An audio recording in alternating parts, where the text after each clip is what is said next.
Good morning. Shout out dyan sa ah, mga nag-vlog, no? Mga baguhang kagaya sa akin. Shout out dyan. Mag-reaction tayo, reaction, no? Tamba, ah, nagrarally na sa sunod ng mga ilang araw, no? Ang mga iglesia, no?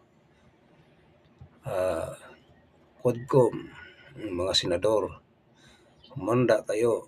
Itigil na lang yan. Itigil ninyo yung mga pinagagawa nyo kay Sara Duterte, no?